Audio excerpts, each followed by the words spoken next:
Mariyataan gowwaan qabu jedhanii ka mariyatee ka walii galetu alaa galaa. Aga ammaa hojiin hojjetame ka yeroo kamuu caalaa ka nama boonsu ka diidaa dirreerra jirru waan dandeenyu hundumaan kufnee kuffisaa jirru. Isinis immoo akkasuma biyya alaa teessanii jaalala biyyaa fi hawwi biyyaaf qabdanii sana daran immoo hojjettanii beekumsa dandeettii qabeenya waan qabdan hundaan kana caala walitti dhuftanii waan nu dhiibu waan wal dura nu dhaabu waan tokkummaa keenya laaffisu hundumaa argitan irraa barattanii sanarraa elaamee walitti dhuftanii waliif dhiiftanii wal dandeessanii akka waliin tarkaanfattanii nuuf illee akkanuma jajjabina akka taatan nuti immoo isiniif irree gaachana da'oo taanee lubbuu tokkittii qabnu laannee qabsoo kanatti gitii guduunfa akka goonuun siniin jedhaa. Nyaapi wanni jibbu qawdiinni kan kee wanni jibbu wal dhaga'uu hayyoota kan keetii akkasuma immoo uummata kan keetii tokkummaa uummata kan kee gidduutti argamudha. Egaa kabajamtoota jaalatamtoota dhaggeeffattoota keenya turtii yeroo torbaanuma takka yookaan torbaan lama hin geenye keessatti hayyoonni Oromoodhaa gama horna konverseeshinii wal arguudhaan marii dhimma Oromoo irratti keessafuu murni aangoo jirtu waan uummata irraan gahaa jirtu kana irratti marii taasisaatiin turanii akkam godhuu akka qaban irratti illee mari'atanii gama keessaatiin wajjin mari'ataa erga turan booda guyyaa kaleessaa jechuunis gaaf 30 takka biyya Ameerikaa magaalaa Seattle Waashingtanitti wal arguudhaan marii guddaa taasisan. Kuni oduu akka malee oduu gammachiisaati. Oduu baay'ee namatti tolu. Oduu gammachiisaa kana marii taasisanii marii isaanii kana qabxii 8 baasuudhaan irratti walii galanii gama biraatiin arraata biyyoolessa Oromiyaa irratti jaalle marroo dirriba dhimma gartee keessafuu wal ga'uun hayyoota sabaaf sablammii irraayis akkasuma immoo wal ta'uun Oromoo jidduutti illee taasifamaatiin jiru kana irratti maaliif dhimmi moyyaalee yeroo ammaa kanatti maaliif akka eegalee fi wantoota Oromoon hubachuu qabu jedhu yaada kannateetiin jira. Gaggabaabinaan isin biraan geenya san dura garuu qabxii 8 hayyoonni kun mari'atee irratti walii gale waan daqiiqaa takka hin caalle gurra isin buufneeti itti dabarraa turtiin waliin taasisan afeerraa keenya. Hayyoonni fi bakka bu'oonni paartilee Oromoo adoolessa 19 bara 2025 marii kallattii horna konverseeshin irratti taasifame guyyaa har'aan kanaa jechuulleen adoolessa 30 bara 2025 magaalaa Seattle Waashingtan keessatti walgahii taasisuudhaan haala Oromiyaa Itoophiyaatii fi gaanfa Afrikaa ilaalchisee marii fi xiinxala bal'aa erga gaggeessineen booda murtoowwan armaan gadii kana irra geenyeeti jirraa jedhanii. Tokkoffaan murni ammaan kana biyya Itoophiyaadhaa bulchaatiin jiru uummata Oromoo dararaa fi cunqursaa gita hin qabneef kan saaxile ta'uu hubannee sirni kun jijjiiramuu akka qabu walii galleetii irra jedhanii.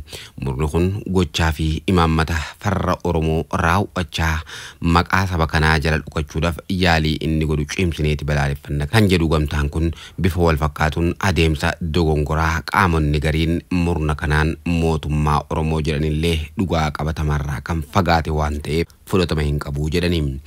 Lammaffaa irratti sirni cunqursaa Abiyyi Ahmad miidhaa inni saboota biyyattii keessa jiran hunda irraan gahaatiin jiru cimsineeti balaaleffannaa jedhanii. Sadaffaa irratti jijjiirama barbaachisu argamsiisuu akkasumallee ce'umsa dhufu milkeessuu keessatti qabsoo jaarmiyaaleen siyaasaa Oromoo keessattuu ABO KFO fi adda bilisummaa Oromoo yookaan ABO'n gaggeessaatiin jiran bifa qindaa'een cimee akka itti fufu gama hundaan tumsuuf walii galleeti jirra jedhanii. Afuraffaa irratti tooftaalee sirni Abiyyi Ahmad bu'uura aangoo isaa ittiin dheereffachuudhaaf godhate keessaa tokko saboota gidduutti wal dhabdee uumuudha. Keessumattuu uummata Oromootii fi saboota obbolaa gidduutti wal shakkii fi wal dhibdee uumuu irratti kan xiyyeeffate ta'uu isaa hubannee saboonni fi lammiileen biyyattii hundi yoomiyyuu caalaa tumsa yeroon gaafatu tolfachuudhaan sirna hamaa kana jijjiiruu akka qaban waamicha dhiyeessinaa jedhanii. Shanaffaa irratti humnoonni waraanaa fi siyaasaa sirna Abiyyi Ahmad tajaajilaatiin jiran sirnicha tiksuu irraa gara fedhii uummata tiksuu akka ce'an waamicha goona jedhanii. Ja'affaa irratti mariin Oromoo gidduutti eegale akka itti fufuuf akkasumallee mariin sabootaa fi lammiilee biyyattii biroo waliin akka taasifamu walii galleeti jirra jedhanii. Torbaffaa irratti sirni Abiyyi Ahmad umrii aangoo isaa dheereffachuudhaaf uummatoota gidduutti wal dhabdee uumuun buqqaatii fidaa akka turee fi ammallee akka itti jiru hubannee ummattoonni akka tooftaa kana irratti dammaqanii tokkummaa fi obbolummaa gidduu isaanii jiru akka tikfatan waamicha dhiyeessina jedhanii. Saddeettaffaa irratti sirni Abiyyi Ahmad badiiwwan armaan olitti tarreeffaman uummata Oromoo dabalatee sabootaa fi lammiilee biyyattii hunda irratti raawwataa akka jiru hubachuudhaan biyyoonni ollaa Itoophiyaatii fi hawaasni fi dhaabbileen idil addunyaa jijjiiramaa fi ce'umsa dhufaatiin jiru milkeessuudhaaf dhiibbaa barbaachisu akka taasisan waamicha dhiyeessinaa jedhaniin. Dhumarratti qophii fi karoora jiru milkeessuudhaaf marii eegalame kana galmaan gahuudhaaf koreen qindeessituu tokko hundeeffameeti jira. Adoolessa 30 akka bara 2025 Seattle Washingtonitti marii kana erga ta'aniin booda guyyaa har'aan kanaagaa murtee isaanii qabxii kanaan beeksisaniitiin jiran kabajamtoota jaalatamtoota dhaggeeffattoota keenya. Mariyataan gowwaan qabu jedhanii ka mariyatee ka walii galetu alaa galaa yeroo kamuu caalaa walitti dhufee sabatiinsa tasgabbii fi itita ta'aa deemaa jiru kana daran jabeessitanii uummata Oromoo hammattanii kallattii adda addaarraa wal dhabdee yookaan walitti dhufuu dadhabee keessaa hafellee garaa walii bal'attanii hiree tokkitti waliin qabnu qabsoo bilisummaa Oromoo gabrummaa jalaa bahuuf adeemsisaa jirru irratti tokkoomnee wal taanee tumsa irree jabaanuu ta'u godhannee akka fuulduratti furgaanu hunda hammachuu akka dandeessani. Uummanni Oromoo har'a gabrummaa jala jiru jalaa bahuu fi qabsoo taasisaa jiru keessatti bakka adda addaatti sagaleen isaa irreen isaa beekumsii fi dandeettii qabeenyi isaa faca'ee akka hin deemne gurmuu jalatti walitti dhufee irree akka ta'uu danda'utti wal hammatee jaarmiyaa jalatti akka ijaaramuu danda'utti kana caalaa akka hojjettan siniin jedha. Haga ammaa hojiin hojjetame ka yeroo kamuu caalaa ka nama boonsuu dirree irrattis jijjiirama inni fidaa jiru gargaarsi keessan yaanni keessan humnii fi qabeenyi beekumsi keessan asiillee nu tokkoomsee mooraa qabsoollee itichi adeemaa jira waan ta'eefi summii biyya alaarraa kanaan dura nu dhufaa turellee dhaamsitanii ammas kana caalaa balbala summii diinummaa akkasumas hojii diinni nu keessatti nu qoqqoodu nu diiguu fi wal dura nu dhaabuuf taasisu hundumaa dura dhaabbattanii balbala sana cuftanii balbala tokkummaa jaalala waloon hojjechuu waliif hojjechuu fi sabaaf hojjechuu ammoo banaa gootanii akkasiin akka kana caalaa ijaarame bu'aa kana daran qabsoo gaggeessaa jirru kana iggitiitti godhuu fi gabrummaatti guduunfaa godhee gara bilisummaatti nu geessuu danda'u kadiidaa dirreerra jirru waan dandeenyu hundumaan kufnee kuffisaa jirru isinis immoo akkasuma biyya alaa teessanii jaalala biyyaa fi hawwii biyyaaf qabdanii sana daran immoo hojjettanii beekumsa dandeettii qabeenya waan qabdan hundaan kana caalaa walitti dhuftanii waan kanaan dura muuxannoo irraa qabdani waan nu diigu waan wal dura nu dhaabu waan tokkummaa keenya laaffisu hundumaa argitan irraa barattanii sanarraa elaamee walitti dhuftanii waliif dhiiftanii wal dandeessanii akka waliin tarkaanfattanii nuufillee akkanuma jajjabina akka taatan nuti immoo isiniif irree gaachana da'oo taanee lubbuu tokkittii qabnu laannee qabsoo kanatti gitii guduunfa akka goonuun siniin jedhaa fayyaa ta'aa irbaanni oboo ka irratti walitti dhuftanii jaalalaaf tokkummaanii woboof siniif jirra jettani mariin ammoo marii bu'aa qabu firii argamsiisu kallattii qabsoollee akeekuu danda'u akka ta'u siniif hawwaa milkaa'aa jajjabaadhaa ulfaadhaa. Egaa akkuma isin suuraa irratti argaatiin jiran kun hayyoonni Oromoodhaa kun biyyoota garaagaraa irraa walitti dhufuudhaan Ameerikaa Washington DC keessatti guyyaa har'aan kana akka ajaa'ibaatti yeroo ammaan kana Oromoon gammachuu hammana hin jedhamne nutti dhagahame jechuudhaan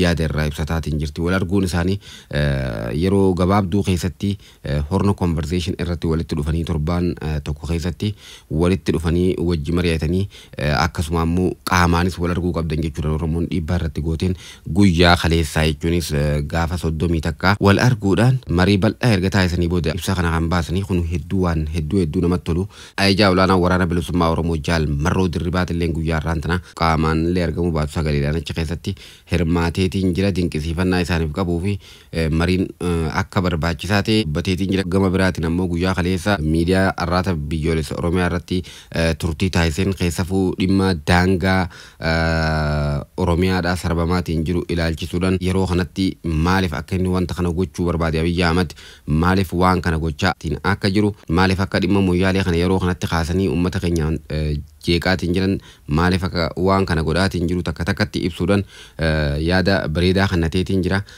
Waan furmaata ijoollee himeetiin jira. Oromoon inshaallah yeroo tana shakkii tokko malee wal dhageenyan tokkummaa kana jabeeffannaan shakkii tokko malee sirna gabroonfataa isa dararraatiin jiru sirna nama nyaata sirna garaa isaanii malee takkaa uummataa yaadeen beeyne kana ofirraa kaasuun isaa waan hin hafne yeroo ammaan kanaa gaa akka malee gammachuutti dhagaame Oromoon ibsataatiin jira kun hedduu waan hedduu nama gammachiisudha.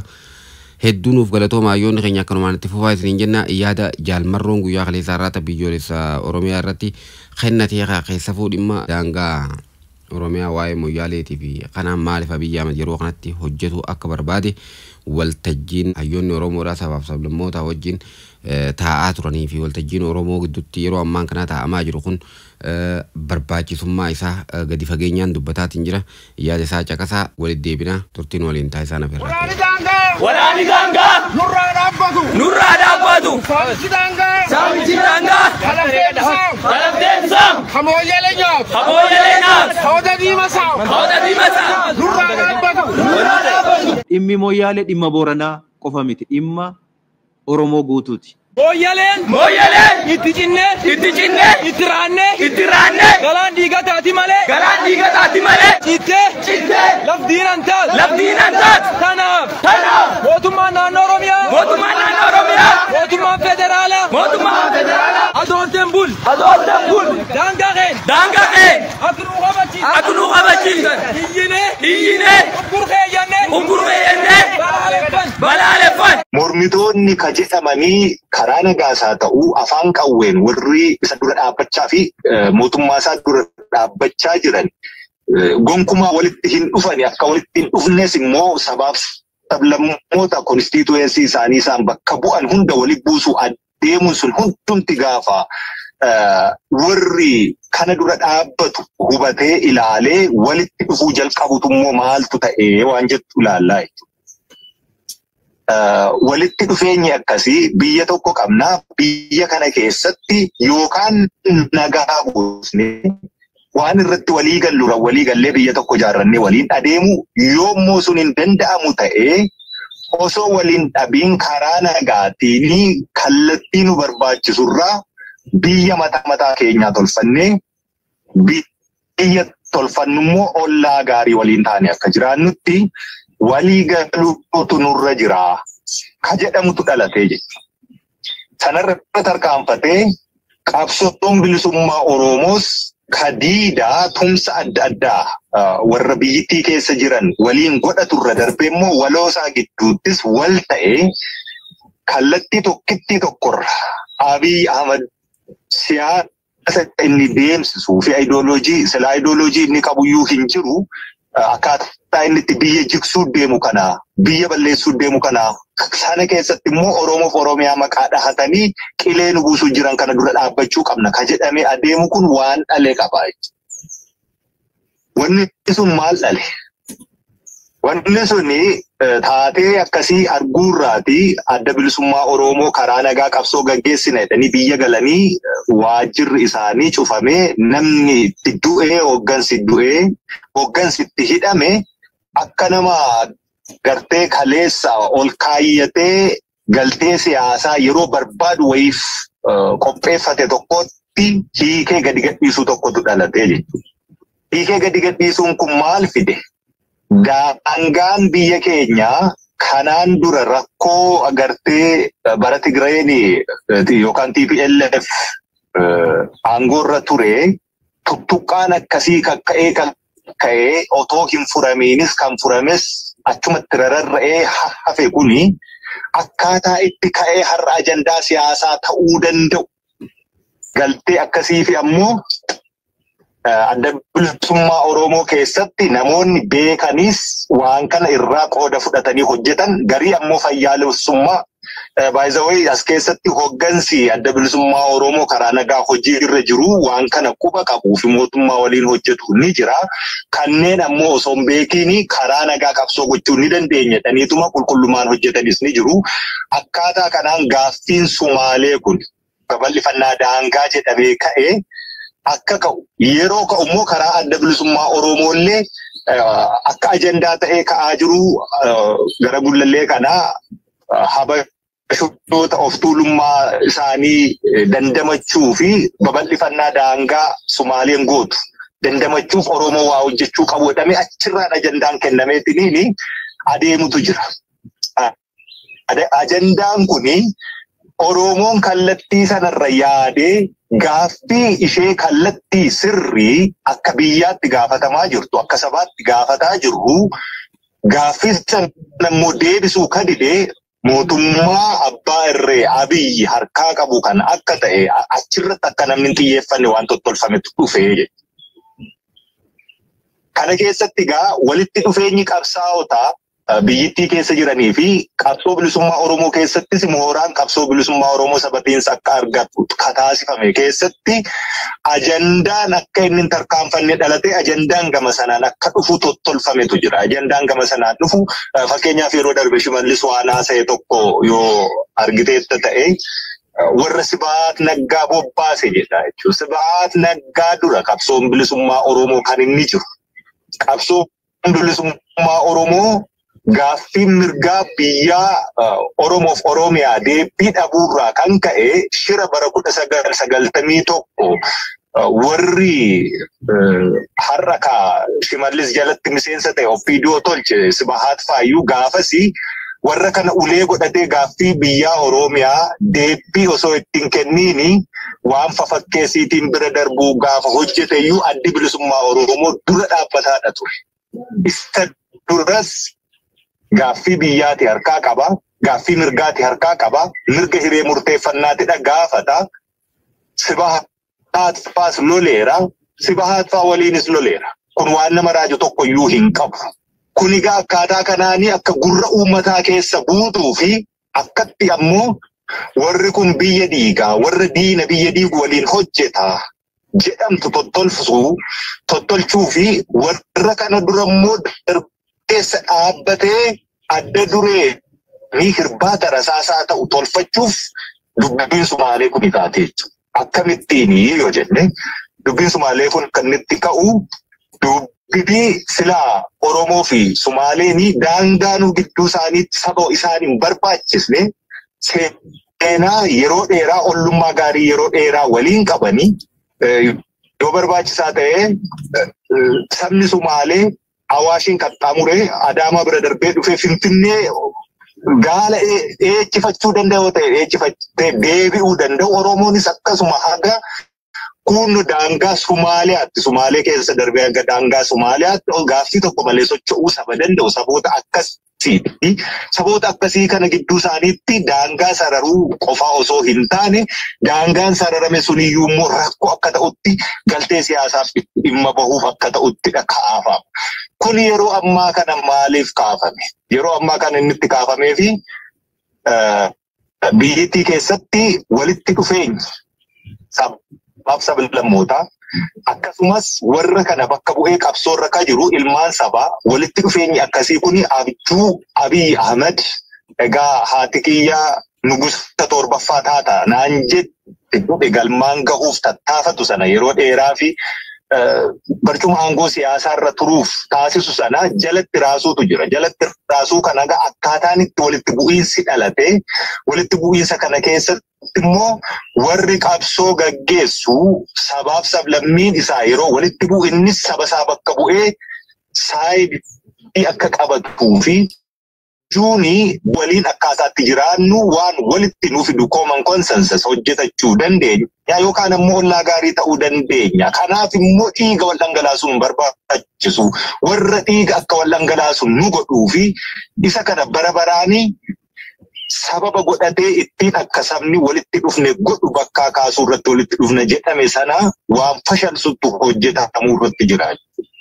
Egaa haala kanaanii uummanni Oromoo waan kana keessatti adda dureen akka inni miidhamaa ta'u. Miidhaa sana keessatti ammoo yoo argite egaa naannoon Somaalee paartii badhaadhinaa Somaalee ka jedhamurraatiin alatti ka of dandahee gaaffii daangaa Oromiyaa keessatti babal'isuu qabnutu jira jedhee kaasu humni tokkoyyuu hin jiru. Humni tokkoyyuu hin jiru. Waanuma Abiyyi faa tolchanii fi mootummaan naannoo Somaalee Abiyyi faa jala taa'ee paartii badhaadhinaa keessa taa'ee hojjetaa jiru. waan addaa dhufe miti. Humni kuni waanuma harka Abiyyi fa'aatiin tolfame, paartii isaaniitiin tolfame. Waan kanaan uummanni Oromoo yeroo inni miidhaatti seenu waraansisanii ka'anii jaarsummaa immoo dhufuuf adeemu. Jaarsummaa dhufamu sana keessatti gaa dhaabni kamiyyuu namni kamiyyuu kasii qaqqabu hin jiru. Ammas waan akkasii adeemsisuu jiranii jechuudha. Dhimma daangaa Oromoo eessayyuu haa deemamu paartii badhaadhinaa mootummaa naannoo Oromiyaatu beeka. Isatu wabii ta'uu danda'a waan jettu. Ishee kana kan barbaadamtu jechuudha. Ishee kana gurra uummataa keessa buusanii uummata erga miidhame immoo dhaabuu ni danda'u. Maaliif dhaabuu danda'u? Harka ofiitiin tolchani. Isaan irraati independent ta'e of danda'ee gaaffii akkasii ka gaafataa jiru Sumaalee keessa hin jiru waan ta'eef. Warri kun yeroo barbaadanitti ni dhaabu. Gaafa dhaabanoo anatu siif jira, anatu siif qaqqabe. Ofii ajjeestee, ofii buqqisteetu ofii jaarsa taatee immoo dhiyaatta. Ofii immoo nama isa baraare taateetu dhiyaatta. Akkasitti deemamaa jira. Akkaataa kanaan gaafa kana baraaranii wanti itti aanee dhufu, gaafa kana dhaabanii wanti itti aanee dhufu natu siif jira. Ana malee hin qabdu. Wanni gurmuu wal gurmeessee anarratti anaan bakkaa kaasuuf tokkoome kuni siif hin qaqqabne, siif qaqqabuus hin danda'u. Ana qofaatu siif jira. Warra kana immoo loluuf qophiitti hin jira. Loluuf ammoo dargaggeessa na barbaachisa. Gargaarsa uummataa na barbaachisa. Fedhii ofiisaa agartee barbaadu sana aangoo barcuma siyaasaarra turu walitti buusee walitti rukutee jiraachuu sana dhoksateetu fedhii biyyaatiin kabachiisa. Fedhii biyyaan kabachiisu kana keessatti gargaarsi keessan na barbaachisaa jedhe konstituensii Oromiyaa keessaa dhabee fi bakkoota biraarraa dhabe. Uummata Sumaaleetiinis akkasuma jedhaa jechuudha. Oromoon si balleessuuf daangaa silaa qabaachuu qabdu si dhorkachuuf ennaanin deemee siilolee kan kana godhu mataarraa namuma tokko. Baqqaatii inni Oromoo fi Sumaaleedha jedhamee lamatti bahee paartiitiin taa'e malee. Kanan si olchee bakka lachuurraayyuutii deeggarsa barbaadu. Sabni kun immoo bal'aa guddaa lakkoofsa guddaa qaba. Rasaasa siichi itti dhufuu jiru ilmaan haadha hiyyeessa itti hiriirsanii akka rasaasa qabbaneessitu laphee ishee dura dhaabdu gochuuf waan tolfame. Kanatu adeemuu jira biyyittii kana keessatti. Kanaaf egaa namni kuni waan har'a biyya keessatti ta'u ilaaluun dura uummata gaafa qabsoo isaarraa hatee warraaqsa isaarraa hatee gara aangoo barcuma siyaasaa qabachuutti dhufu short mooriyaan jedhee gaafa jalqabe. Agartee uummata arrabseetu aangoo ka qabate jechuun namni kun. Short mooriyaan egaa yoo ilaalle nama fageessee hin yaadne nama asuma yaadni isaa xiqqoo ta'e kan kaleessaa hin yaadanne kauma har'aa qofaa fi waanuma taatee amma taatu qofaa arguuf yaadatu akka jechuudha. Uummata akkasii jedheetiniin akkasitti yaadu kana uummanni kun akkasii yaada jedhee namni yaadu kuni waan kaleessa godheefi jedhee uummati kun yaadatu hin beeku hin qaabatu jechuurraati waan barbaadee dalaguutti jira. Garuu uummanni biyyittii keessa jiru keessumaa uummanni Oromoo waan har'a Abiyyi waggaa 5-7 keessatti jedhu osoo hin taane waan kaleessa otoo sirna gita bittaa fi cunqursaa jalattuu hin kufiin Oromoo waan keessa ture durdurii barreeffamaanuu miti afaaniin waa walitti dabarsaa ture jira jechuudha. Osoo irraa hin hir'atiin ittiin dabalamin kufaatii gaafa walloon kufurraa kaasee lola gaafa achi keessa ture dhumaatii ilmaan Oromoo irraa kaasee haga cabiinsa isa xumuraa gara Booranaatti Oromoon guutummaatti gabrummaa jalaatti kufuuti hagammoo deebi'ee falmachuu danda'u hagammoo adda bilisummaa Oromoo dhalatee qabsoo Oromoo dhaalee sirna jaarmiyaa itti tolchee haga har'aanaaf si ammoo qabsoon kun galman geenye jennee ofitti fudhannee dhaalmiyaa sana dabarsinee keessatti wareegama kaffalaa jirrutti Oromoon taatee jirtu tokko lamaan ni yaadata ni beekasi. Akka Abiyyi short mooriyaan jedhu sanaa miti. Ammoo yeroo hundumaa wanti ittiin sabni kun miidhamu waan qabsaa'e, waan itti dhiige, waan itti buqqa'e, waan itti hundumaa dhabee deege guduunfachuu dadhabuutu jira. Kanadha itti dhimma ba'e Abiyyi. Kanadha itti dhimma ba'e paartiin isaa jechuudha. Kanaafi haala akkasii kana keessatti warri aangootti dhufe kuni waan kaleessa jedhee fi akkaataatti qabsoo kanallee hate nama dagee kunoo har'a dhagaa abbaa qabsooti nuti aarsaa adda addaatiin waan kana fuunee finne kun immoo bifa kamiyyuu duuba hin deebi'u jedhanii yeroo dhaadatanii qaaniin tokkollee ija isaaniirraa hin mul'anne kuni kanarraati madda. Uummata kana akkasitti ilaalu short memoriyaan jedhanii ilaaluu irraatti madda jechuudha. Har'a warri kuni sibaatitu bobbaasee nutti erge, sibaatitu gargaara. Sibaatiin kaleessa beeki qabnee irraa xumurree irraa warri kuni hin jiru injifannee irraa jedhanii hiinee irra nuun jedhanii turan bari. Har'a akkamittiin gadi gadhiisaniitu sibaatiin nuutiin nu ijaara. Qabsoon bilisummaa Oromoo akkas dura sila kaase akkuma sila jedhe sibaat dura ture. Kanaaf jarri kun akkaataa kana wanti isaan hojjetaa jiranii har'a isaati gaa waraanni bilisummaa Oromoos maalitti jira? Biyyittiin isaa akkamii keessa jirti? Wanti daangaa kunis maaliif amma ka'e jettee gaafattuuf waraanni bilisummaa Oromoo waan hojjete akkasumas qabsaa'onni adda addaa gaaffii adda addaa saboota isaanii bakka bu'anii qaban biyyittii keessa jiru walitti dhufee hojii hojjetamerraati wanni kun dhalate jechuudha. Gaafa wanti kun dhalatu kan hin banne akkammoo guddanne goone itti dhimma baanaa jedhan sanatu miskaalkuleeshiniin sun dhufee sadarkaa ammaarra ga'e jechuudha. Waraanni bilisummaa Oromoo to'annaa isaaniin alatti of dandahee sababa osoo hin ta'in gaaffii sabaa sadarkaa deebisuu danda'utti of ijaaree qabsoo gaggeessuu irratti gaafa jabaataa dhufu akkuma tartiibaan silasii kaase itti aanee waraanaan balleessuunis gaafa dadhabamu maqaa balleessii warra hojjechuu danda'an tolchuu sunis gaafa dadhabamu adduma bilisummaa Oromoo isa kaleessa waajjira isaa dhorkatanii hoggana isaa ajjeesanii garii immoo hidhaa turanii kallattii isaanii agartee irraa akkaataa deemuu danda'utti tolchanii gaaffiin Oromoo akka deebii argate wayii fakkeessanii duula agartee kanaan duraa nutti duulamee fi har'as nutti duulamuuf jiru. Warra kaabaa wajjiniin Oromoo dhaabbatee nutti duuluuf dhufu jira. Kanaaf Oromoon asirraan akka isaa deemu nutummoo kanaafi abbummaa itti qabaa jedhanii sana tolchuu kana akkasittiin gadhiisu. Sunis egaa yoo argite gaafa ABO boonis akkasumas kanneen biroos walitti dhufanii duulli gaggeeffame tokko karaa miidiyaa Abiyyillee gadi ba'ee Maddamariin Batagbaar Asaayyuu jecha garuu fuulli isaa akka nama barbaree gudduu harkaan qabee tuqeetti diimatee yeroo inni aariin irraa mul'atu argita. Maddamariin Batagbaar Asaayyuun jecha ammoo homaayyuu waan wal isaan fakkeessu hin qabu. Wanni kun qilleensuma irratti hanga ta'etti waan sodaannu hin qabu immoo jecha. Waan sana immoo garuu deebi'ee akkaataatti dura dhaabbatu tolfachuuf immoo guyya lama booddee waajjira adda bilisummaa Oromoo banee waajjirri baname kanatti akkan xiyyeeffamne gochuuf waan tolfame. Kun akkasiin tolfame jechuudha. Kanaaf diin lafa irratti hojjetame diina afaan qawwee inni beeku waraanurraa hanga sadarkaa gama siyaasaanis walitti dhufanii waan waloo tolfachuutti adeeme kan dhale. Mormituu inni biyya keessatti karaa nagaa warra qabsoo gaggeessanii guutummaa guutuutti balleessee dhabamsiisee adeemuu barbaadeessuun ta'uu hin dandeenye waan ta'eef hiikee gadhiisuu filate.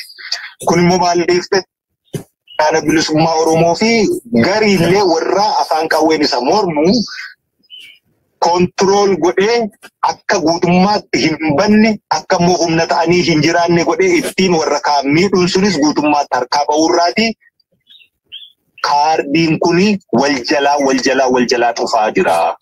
Kanaaf obboloota Sumaalee naannoo Oromiyaatti daangaa ta'anii jiranii akkasumas guutummaa biyyittii keessa Sumaalee jiru wanni dhaamuu fi rakkoon daangaa Oromoo waliin qaban har'a Abiyyi jalatti gonkumaa furamuu hin danda'u. Boruu bakka namni kunii fi paartiin isaa biyya diigu hin jirre keessatti eenyuyyuu otoo gidduu hin seeniin furachuu ni danda'u.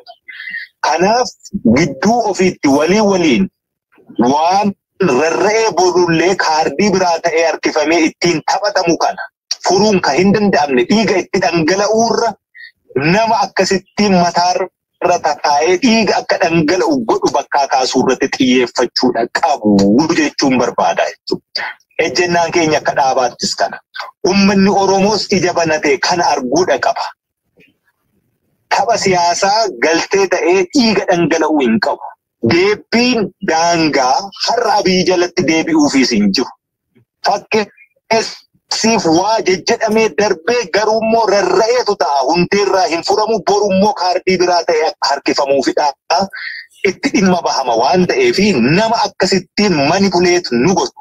Nama akkasittiin gaaffii sabaa misyuus godhu kana bakkaa kaasuu irratti hojii addi bilisummaa Oromoo waraanni bilisummaa Oromoo qabsaa'ota biraa waliin illee ta'ee keessoo isaattis wal ta'ee hojjechaa jiruu fi amma mootummaa kana akkasittiin raasuu jalqabe kanaaf rifachiise kana hojjetamaa jiru irratti qooda fudhachuu sana bakkaa kaasuu irratti hojjechuudha qabna.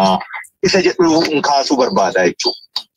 Kanaafuu gabaabaamatti haalli biyyi kun keessa jirtu kan kaleessaarraa abidda ta'ee giimii abiddaa kaleessa dibame har'a faca'ee boba'uu jalqaberraa kaafee waan addaa hin jiru.